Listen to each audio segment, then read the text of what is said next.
It's a tribute personally to the governor and his leadership, but it also shows that voters want results. They want leaders who can get things done. And now Washington has to learn from Connecticut that getting things done ought to be its priority. The elections yesterday should show my colleagues that we need to reach across the aisle, seek bipartisanship, reach solutions that make sense in ordinary people's lives, moving forward with transportation, which the governor has done to increase safety and reliability in the rails, moving education forward with preschool education, helping our veterans and keeping faith with them, and immigration reform, which has got to be a priority as we go back to Washington, and of course continuing our national defense, making sure we continue to build the submarines and the helicopters that are necessary to keep our nation the greatest and strongest in the history of the world.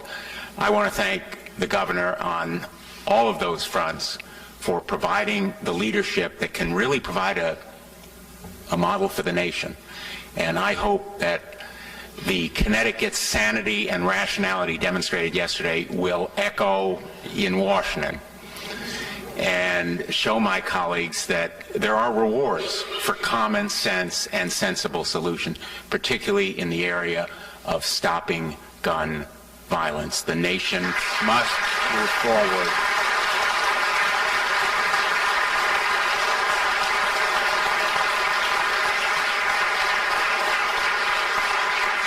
And I can pledge on behalf of my great colleague, Chris Murphy, as well as myself, that we will continue relentlessly to push to stop gun violence, domestic violence, campus sexual assault, all of the heads of that single monster of violence in this nation, and to create jobs, move the economy forward, as is happening now across Connecticut and across the country.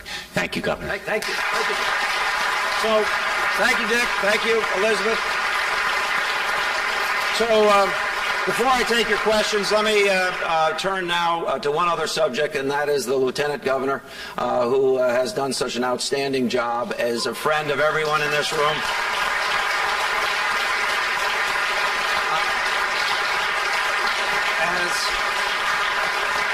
As anyone who has looked at or examined our administration, you understand that this is a partnership between Nancy and I. Quite frankly, it's a partnership between our commissioners and our staffs as we move the state forward. And so to you, Nancy, congratulations and thank you for doing what you do.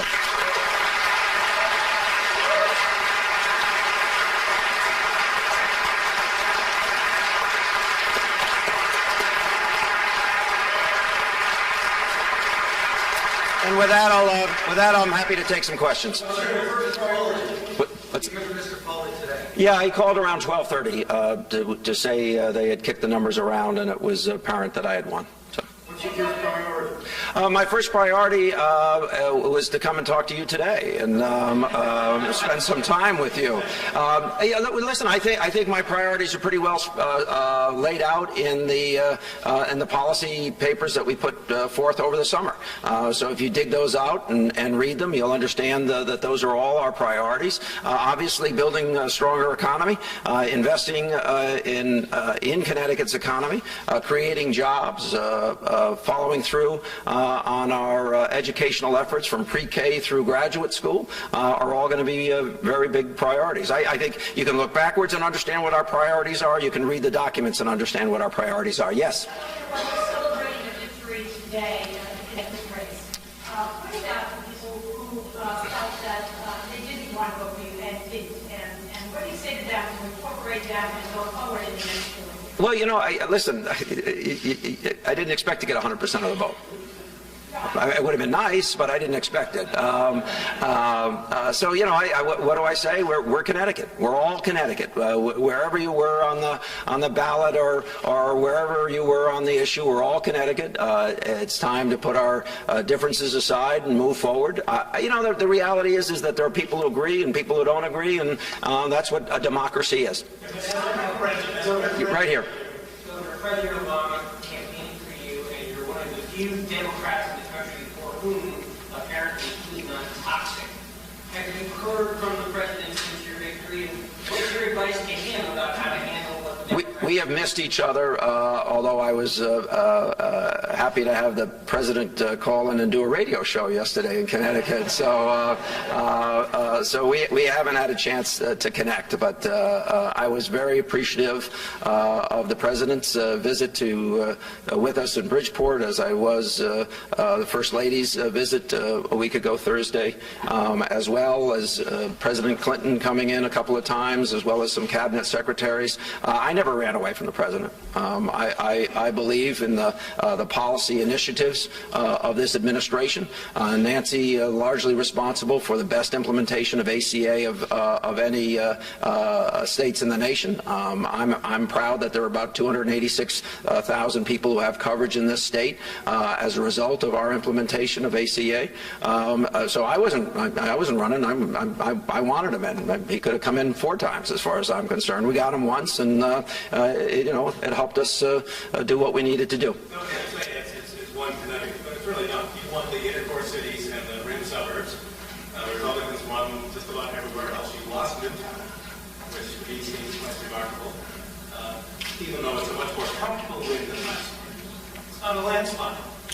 And Mr. Blumenthal was just talking about reaching across the aisle in Washington. Are you going to do that this time? Because clearly 48% of the voters don't want it. Yeah. That's a lot. Hey, listen, we won an election.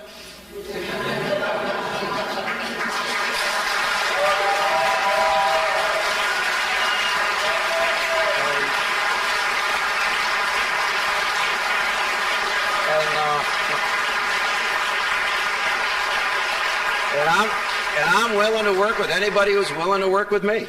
Always have been. Always will be. In fact, Max. Governor, is there anything you've heard from that other 48% who didn't vote for you, where you thought to yourself, maybe we should sit down and talk about this as a good idea when it came to job growth or job training? Was there any idea that you thought maybe we should sit and talk about that? Listen, happy to talk about those subjects. Happy to have those discussions. Absolutely happy to have them. Not happy to have a gun discussion. We're not gonna repeal a very important gun legislation, which was a major part of this campaign. So, but on other subjects, happy to have discussions. Yes. So, Governor, not unlike 4 years ago when you came to office, there's a projected deficit from legislative analysts. How do you plan on tackling that? Is that one of your first priorities to set forth? It's going to be a busy month of reports and the like with figures and that sort of stuff. So that we'll get into the meat of the budget.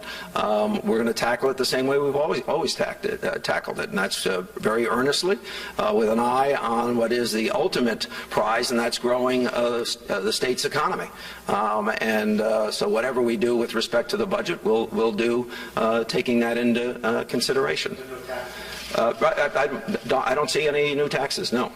Yes, back over here. You've actually expressed some optimism that you might be able to roll back certain taxes. What are you going to be looking for in the next couple of months, and are you confident that maybe that could be part of this budget? Well, in this budget, or in the assumptions of this budget, are some rollbacks. So that's already built in to the assumptions that are even represented in the estimates. So I think we'll stay with those, and then as the years go by, in the next 4 years, we'll look for opportunities. But those opportunities will be based on how the economy is performing, and how our expenditures, or what expenditures are required to stay current. But let me say this, that we have to pay our obligations.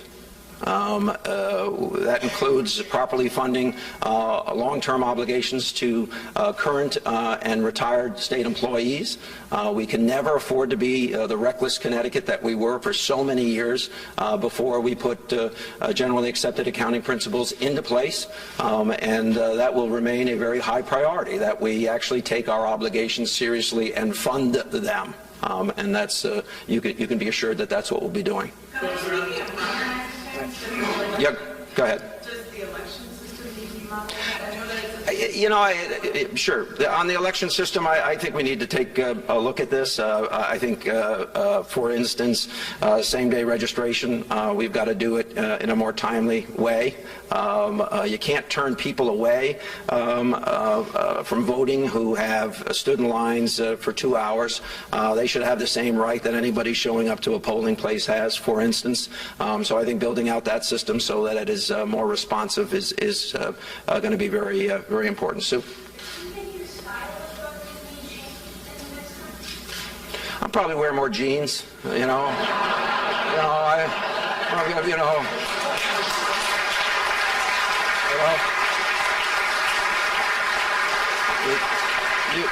You might even see me in sneakers sometime. You know, listen, we had 4 really tough years, and again, I think that we had to do some really hard things, and I think the election was the context in which that ultimately was measured.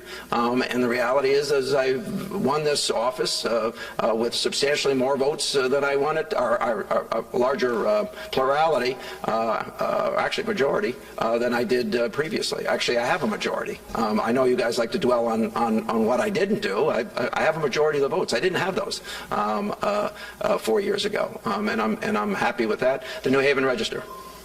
I also have questions about the elections going forward and revamping the registrar system. Should we go to just professionalize it? Hey guys. I've been on the road a lot. I'm really tired. I haven't looked into the registrar system in a while. I'm happy to have those discussions with folks. I think elections expose some of the weaknesses. I want to be very clear.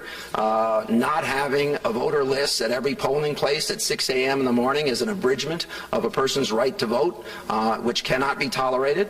But equally, I believe that if we have same-day registration, turning people away who have been in lines for 2 hours or more is also an abridgment of that right. So I think that's where I'll concentrate. I've never been good at howling at things that